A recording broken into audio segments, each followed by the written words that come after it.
Good morning, welcome back. My today's topic is physical features of India. उसका second type, the Northern Plain Part 3. Part 1 में हमने introduction देखा था और उसके कुछ छोटे मोटे features देखे थे. Part 2 में plain के according उसका division देखा था और अब third part देखे क्या लिखा है. According to the variation in the relief features, the northern plains can be divided into 4 parts.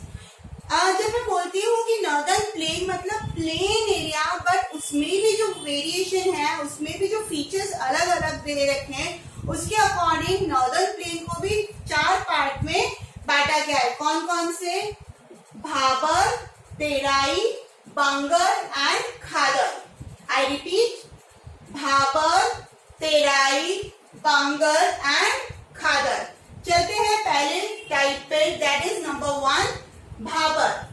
First feature, the rivers after descending from the mountain deposit pebbles in the narrow bed about 8 to 16 km in width, laying parallel to the slope of the Shivalik. It is known as Bhabar. अब भाबर जब word आता है ना, तो भाबर बोलने से पहले हमें भा से भारी सोच लेना है. अब कैसे, थोड़ा सा चलते हैं डिस्कशन की तरफ. जैसे मैं बोलती हूँ कि ये 3 पैरेलल जो अपने माउंटेन रेंज थी हिमालय की, वो है नंबर टॉप पे है तो ग्रेटर हिमालय, नंबर 2 पे है हिमाचल और नंबर 3 पर है शिवालिक.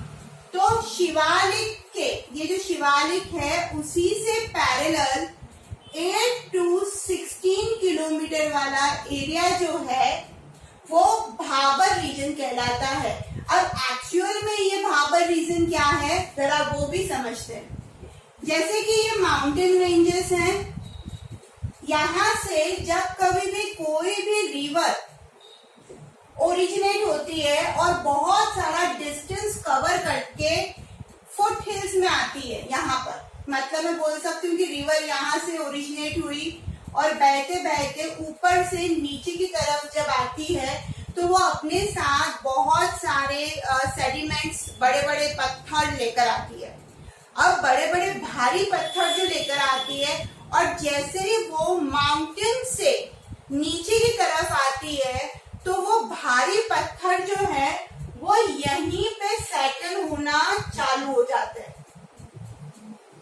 यूं तो है नहीं कि भारी पत्थर भी बहते ही जाएंगे, चाहे स्लो है वो फास्ट है, स्लो है, नहीं ना.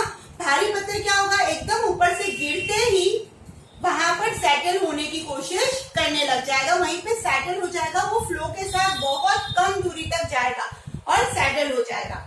तो ऐसे में क्या होता है कि ये सेटलमेंट चालू हो जाता है. अभी लाखों सालों से होता आ रहा है कि बड़े बड़े पत्थर आ रहे हैं और वो नीचे सेटल होने लग जाते हैं. तो ऐसा ये जो सेटलमेंट है ये अबाउट 8 to 16 किलोमीटर का है जहां पर भारी पत्थर सेटल हो रहे हैं. क्लियर? तो ये जो रीजन है ना, ये कहलाता है Bhabar. The river after descending from the mountain, descending from the mountain मतलब कि river क्या हुई, माउंटेन से कहाँ आई, नीचे की तरफ. क्या करेगी, डिपॉजिट करेगी. किसको डिपॉजिट करेगी? पेबल्स को.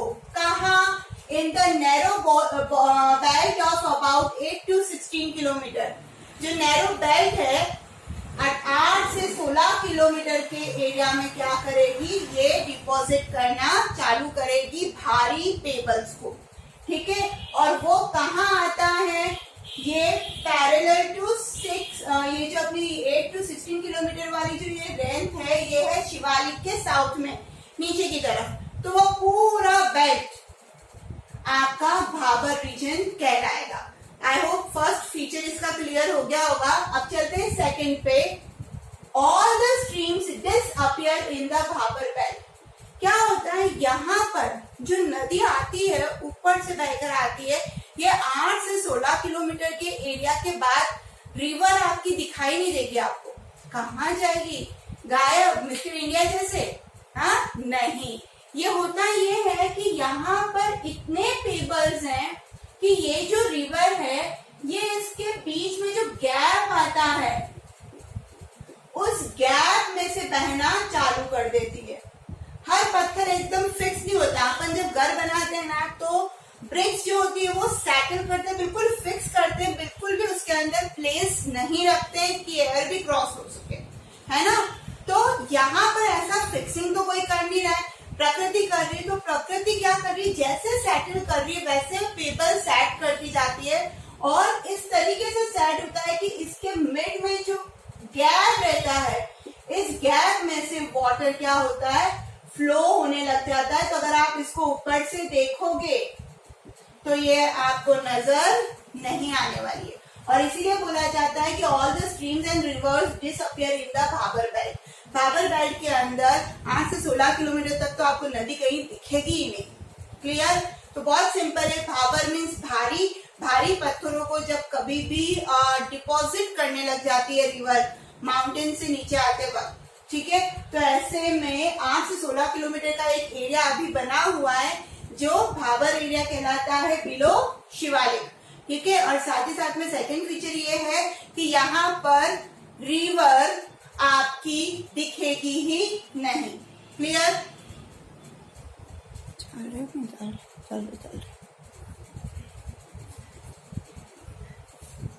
Second feature Terai. तेराई क्या है? A south of Bhabar belt, the stream and river remerge and create wet, swampy and marshy region known as Terai. अब 8 से 16 किलोमीटर के बाद क्या होता है, साउथ की तरफ, मतलब मैं वापस यहाँ पर आती हूँ। ये जो मेरा भाबर बेल्ट है, इस भाबर बेल्ट के साउथ में, अब आपको पता है कि मैप के अंदर ऊपर वाला जो पोर्शन है वो नॉर्थ कहलाता है और नीचे वाला पोर्शन जो है वो साउथ कहलाता है। तो अगर मैं बोलती हूँ साउथ ऑफ भाबर बेल्ट, मतलब कौन सा रीजन हुआ, ये वाला, भाबर के नीचे वाला, ये वाला पोर्शन। हम बात कर रहे हैं इस पोर्शन की। क्लियर? चलिए, क्या होता है कि द स्ट्रीम्स एंड रिवर्स रिमर्ज, वापस नजर आने लग जाती है। 16 किलोमीटर के बाद जो रिवर है वो आपकी नजर आने लग जाती है, क्योंकि यहाँ पर बड़े जो पत्थर वाला जो एक फीचर था वो नहीं है ना। सिर्फ वो क्या ला रही है, सेडिमेंट, सॉइल, छोटे छोटे पेबल्स वो लेकर आ रही है और यहाँ पर वो नजर आने लग जाती है। जब आगे की तरफ ये नजर आने लग जाती है तो ये वेट, स्वैम्पी और मार्शी रीजन कहलाता है, क्योंकि यहाँ पर इसका जो फ्लो है वो बहुत कम हो जाता है और जब कम हो जाता है ना तो सारा सेटलमेंट चालू हो जाता है सेडिमेंट का नीचे की तरफ। आपने कभी देखा होगा कि जहां पर पानी इकट्ठा हो जाता है, ठीक है, और वो कई सालों से इकट्ठा हुआ है तो वो नीचे की तरफ दलदल जनरेट कर देता है, क्रिएट कर देता है। अब वो दलदली एरिया क्या कहलाया, तेराई। क्या कहलाया, तेराई। मतलब जहां पे लैंड भी है बट दलदली लैंड है, पानी है बट बिल्कुल फ्लो में तेजी से बहने वाला पानी नहीं है, तो ये रीजन हो गया अपना तेराई। अब जहां पर दलदल है, पानी है, मिट्टी भी बहुत फर्टाइल है, तो नेचुरली वहां पर जो फॉरेस्ट है वो बहुत ज्यादा थिक होंगे। और जहां पर मैं बोलती हूँ कि फॉरेस्ट है वहां पर वाइल्ड लाइफ होगी ही होगी, और इसीलिए बोला जाता है कि this was thick forested region full of wildlife, कि वाइल्ड लाइफ आपको मिलेगी ही मिलेगी वहां पे। बट यहाँ पर एक पॉइंट बहुत जबरदस्त है, जरा चलिए मेरे पॉइंट के साथ। This forest have been cleared to create agricultural land for the settlement of my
तरीके से Bangar it means old alluvial soil. ठीक है, बहुत इजी। भंगार और बंगर में क्या सिमिलैरिटी थी, दोनों ही ओल्ड है, ठीक है, पुरानी है।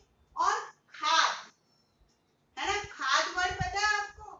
खाद वर्ड मतलब जो हम खाद डालते हैं सॉइल के अंदर तो उसकी फर्टिलिटी बहुत बढ़ जाती है और एग्रीकल्चर बहुत अच्छे से किया जाता है ना। तभी अपन फर्टिलाइजर्स और ये सब ऐड करते हैं सॉइल के अंदर फर्टिलिटी को इम्प्रूव करने के लिए। तो खादर मीन्स खाद से भरी हुई, मतलब न्यू एल्यूवियल सॉइल। सिंपल सा डिफरेंस। ये अगर आपने याद रख लिया, आपका कभी भी आप अगर इन दोनों में डिफरेंशिएट शो कर रहे हैं तो वो रॉन्ग हो ही नहीं सकता, है ना। तो याद क्या रखना है, खादर मीन्स खाद और खाद मीन्स न्यू एल्यूवियल सॉइल और बंगर मीन्स भंगार means old alluvial soil. Clear यहाँ तक? चलिए अब चलते हैं थियरी पे।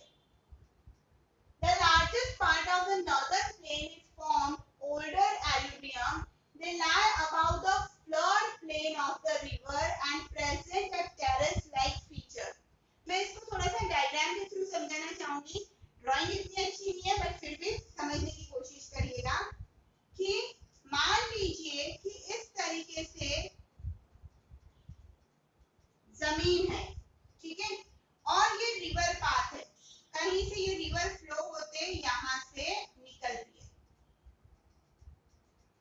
ठीक है। ये समर सीजन में निकलती बहुत कम, और यहाँ पर समर सीजन में क्या होता है, ये अपने साथ डिपॉजिट्स भी क्या करती है, ड्रॉप कर देती है।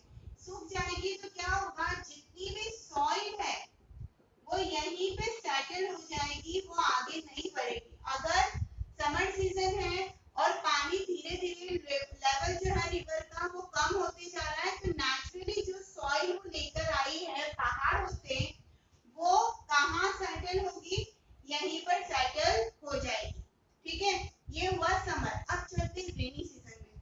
रेनी सीजन में क्या होता है, यूजुअली जो रिवर होती है वो अपना एरिया एक्सटेंड कर देती है। ये कुछ डिजाइन जो आपको दिख रही है, ये रेनी सीजन में, नेचुरली रेनी सीजन में आप देखते हो कि रिवर जो है अपने एरिया को बढ़ाती जाती है, पानी बहुत ज्यादा आता है। तो ऐसे में क्या होता है कि वो अपने साथ जो सेडिमेंट्स लेकर आई हैं, वो सेडिमेंट्स यहाँ पर सेटल होने लग जाते हैं, है ना। वो सेडिमेंट्स यहाँ पर क्या होंगे, सेटल होंगे। उसके साथ साथ यहाँ इस एरिया पे मिट्टी नई इसके ऊपर आने लग जाएगी। तो जब ये वापस रेनी सीजन चला जाता है तो वापस सिचुएशन कैसी आती है कि पानी का जो फ्लो है वो कम होता चला जाता है और पानी वापस उसी पोजीशन में, रिवर वापस उसी पोजीशन में आ जाती है। बट जो सेडिमेंट्स वो लेकर आई थी, वो सेडिमेंट्स यहाँ पर सेटल हो जाते हैं, मतलब यहाँ पर न्यू सॉइल आ चुकी है। और जब यहाँ पर न्यू सॉइल आ चुकी है मतलब फर्टिलिटी बहुत एक्सटेंड हो चुकी है, और फर्टिलिटी अगर एक्सटेंड होती है इसका मतलब कहीं ना कहीं इस सॉइल को क्या बोला जाएगा, इस रीजन को क्या बोला जाएगा, क्या बोला जाएगा, खादर। क्योंकि यहाँ पर क्या हुआ है, नया एल्यूवियम सॉइल आ चुका है जो कि बहुत फर्टाइल होता है। तो मैं पहले बंगर एक्सप्लेन नहीं करके मैं खादर एक्सप्लेन कर रही हूँ। The newer youngest deposit of the flood plain. अब ये फ्लड जहाँ पर आया है वहां पर आने वाले सेडिमेंट्स, न्यू सॉइल क्या करती है, खादर कहलाती है। They renewed almost every year. हर साल बारिश के दिनों में यहाँ पर यही सिचुएशन होती है, ठीक है। And they are fertile and ideal for intensive agriculture. ये बहुत ही फर्टाइल होती है। और इंटेंसिव एग्रीकल्चर मतलब क्या, कि जो लोग ट्रेडिशनल मीन्स ऑफ एग्रीकल्चर का इस्तेमाल करके फार्मिंग करते हैं, है ना, और साथ ही साथ में फर्टिलाइजर्स, पेस्टिसाइड्स इनका इस्तेमाल नहीं करते, सिर्फ अपनी लाइवलीहुड के लिए वो एग्रीकल्चर करते हैं। तो ऐसे